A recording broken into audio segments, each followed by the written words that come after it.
Ang hapon mga kaibon, magandang hapon mga kaibon. Yan. So yung nabili natin na hindi daw nagfe-fertile na postdan. So may itlog siya ngayon. Yan. Tapos ito namang split dan natin na move at Parblo. So may inakay na siya. Napisa siya kahapon, hanggang ngayon buhay pa naman. Yan. So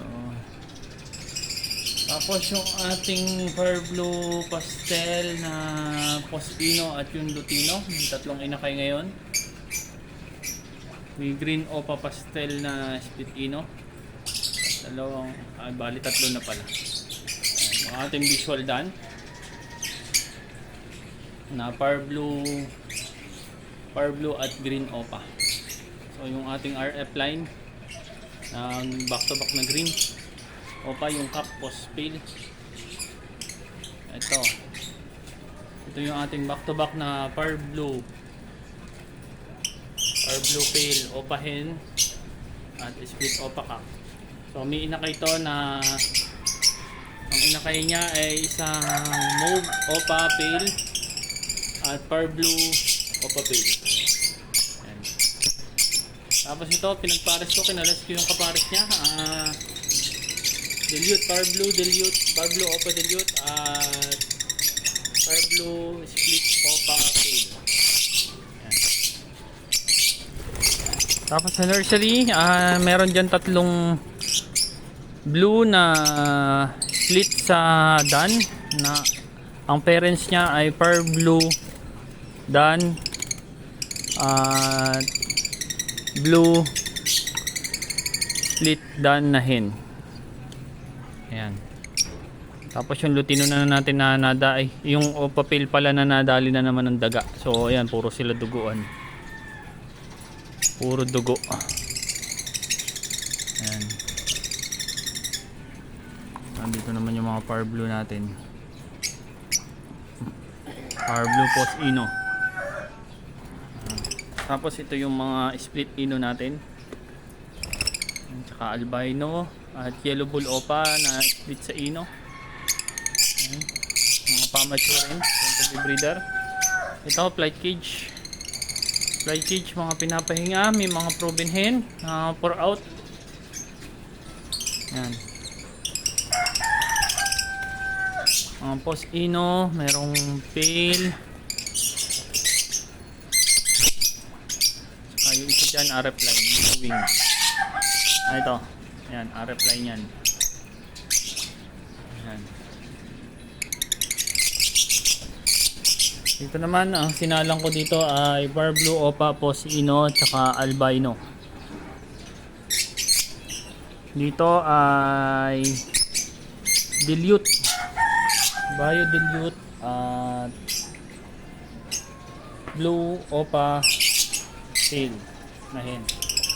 Tapos ito ay yung ating green opa post ino at yung cremino hen na nasa loob. So may pisa sila ngayon, hindi ko mabuksan dahil baligtad yung nabiling nest box dito ni Mrs. So yan,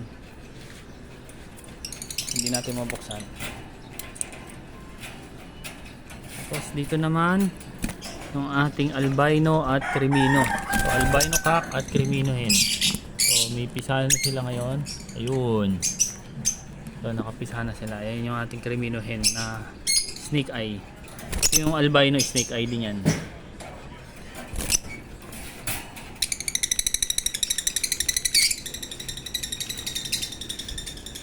Dito yan yung ating RF line.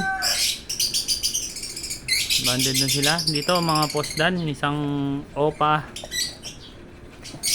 Parblo opa Ewing postdan, tsaka isang blue na postdan. Ito yung aking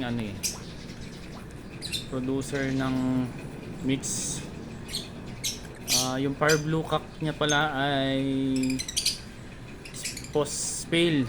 Tapos yung hen naman na Parblo pied na hen ay post ino. Dito green opa post ino at saka Lutino na paresan. So konti na lang mapipisa na yung nakain nila.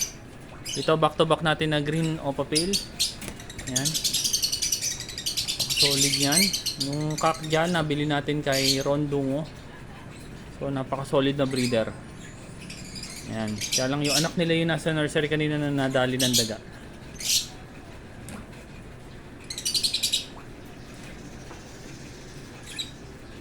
So, yun lang mga kaibon. Yun yung ating update. Ating mini aviary ngayon. So, syempre, meron tayong papisang dan. Kauna-unahang dan. Follow sa ating ibunan. Ayan. Galing sa back-to-back na split. Ayan. So, kanina naghahanap ako ng magandang deal. So, kung saan ang palitan yung matured na cock. Dahil papalitan ko ng Opa na sure split ino itong kapares na to ng hen. Malapit naman na ibaba yung mga inakay. Para next batch Opa na. Ito din pala yung producer ko ng Yellow Bull Opa. So, split Opa naman yung cock. Pero hindi ako makapaghintay, walang visual kasi binibigay eh. Tapos masyado pa naman bata tong mga sure split ino Opa natin. Wala pa. Ayan, may Crimino dyan, may Par Blue Opa, Post Ino, ay Albino, yan yung Green Opa, Split Ino yan. Ayan. Then yung Green Pied na yan, Split Ino din yan. Then Lutino. Yung isang Lutino natin namatay na heat stroke. Ayan. Happy breeding mga kaibon.